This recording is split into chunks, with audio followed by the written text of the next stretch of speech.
Hey everybody, so lots of projects here on the farm this year. One that I started started collecting for maybe 2 years ago, so I want to show you that.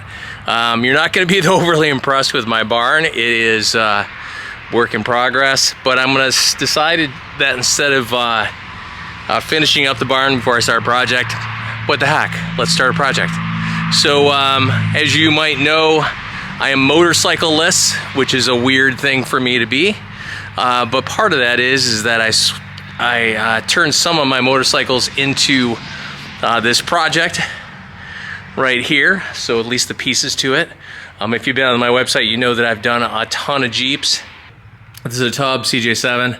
I've had CJ5s, I've had CJ8s, and I think this is actually my first CJ7. But anyways, the purpose of this video is to give you a little bit of a before, or give me a little bit of before shot. And you'll see that it's in the phase where I've totally taken it apart and started piling up ugly things. Things need to be repaired. And this is my keeper pile right now. You can tell my barn is really sketch, but this is our axle. These are wide track axles, but other than that, nothing super special. All right, I just took the grinding wheel and went to the places that are typical for a Jeep to rust, just to poke around. The floors, you know, I think that they're probably pretty good. They're definitely solid. We'll see how they clean up, but I don't see any problems with the floors, so that's a big win. I was curious, there are some spots where there's some, on the back side, they tack on a support, and this is kind of one of those spots.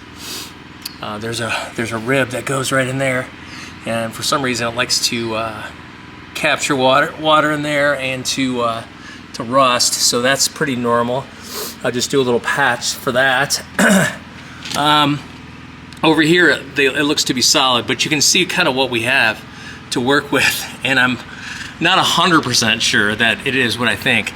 But what I was doing as I was pulling this away is, the first layer is this, then it goes to a gray primer layer, and then there's a skim coat of Bondo or filler, just really super thin. I was kind of expected to see like thick caved in stuff, and who knows, I may find some of that on the other side, but I'm not going to test it. This is just more for my sanity about how big of a job it's going to be.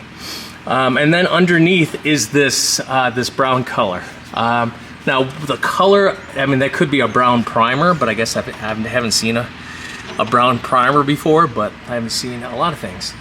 And then coming in here, you can see that whoever installed the top did it 3 times.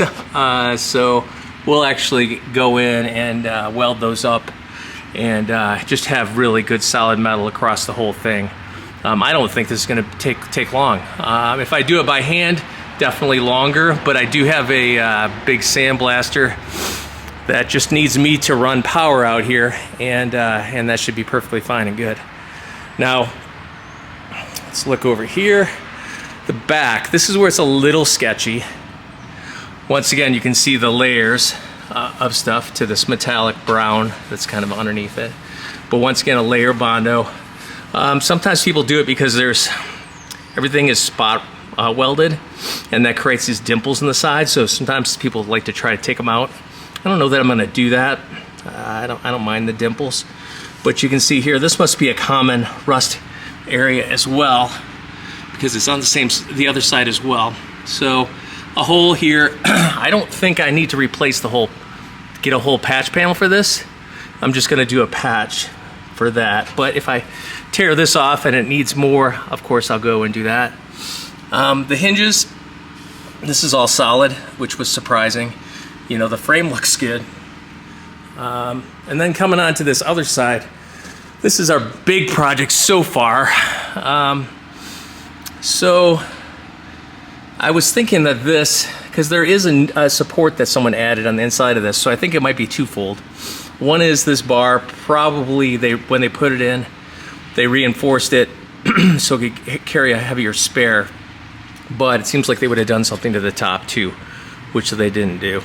So anyways, but below you can see it's a fairly significant hole that they just put filler in, so they didn't fix that. They got someone to weld this plate in, which is interesting, and then they just skimmed over this piece right here. So anyways, so I'm going to replace this entire panel. They have a corner piece, I think it's like 80 bucks, so it's like not a big deal, but it'll cut all the way out all the way to the seam on the other side. I don't see any hints that this isn't just a great solid bed, so I don't feel like I need to dig into it, and I haven't dug into the other side. So that's kind of the gist of it. Is the next step is I do want to strip it all the way down, because we got so many layers of stuff going on. Who knows if the filler was done right, who knows if the primer was done right, who knows if the paint was done right.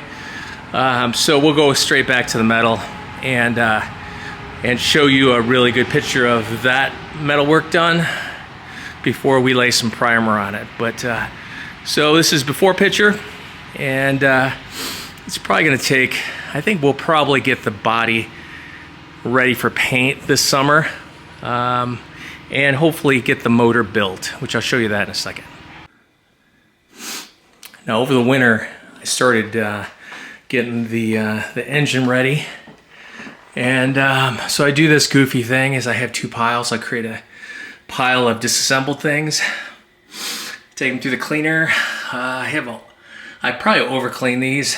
These went to the machine shop, so they clean those. They look great. This stuff I used my ultrasonic cleaner and parts cleaner and all kinds of other things. So it's a AMC 304, so small V8. Most people would say, well, don't rebuild this one, get a 360 or 401. But this is going to be my first like hold every nut and bolt in my hand engine rebuild. So and the very first scrambler I had a 304 in it, which I really thought was fun. So I figured I ran into one of these in a donor vehicle, and I figured this would be good enough. It's not gonna be a race car. So so the head's gone through, and the valves ground, and new seals and all that kind of stuff. I probably didn't need to do this, which maybe I shouldn't have done this, but I decided to tear it all the way apart just once again to have that full experience. But I think the motor only had 50,000 miles on it, or the engine. And then the crank, I had them just go through it and inspect it and then go ahead and polish it up. So you can see I started buying stuff. There's some bearings. What are those? Anyways, got the beginnings of things to start putting this together. The engine block is downstairs. I couldn't bring it up here into my studio, believe it or not, but it's downstairs.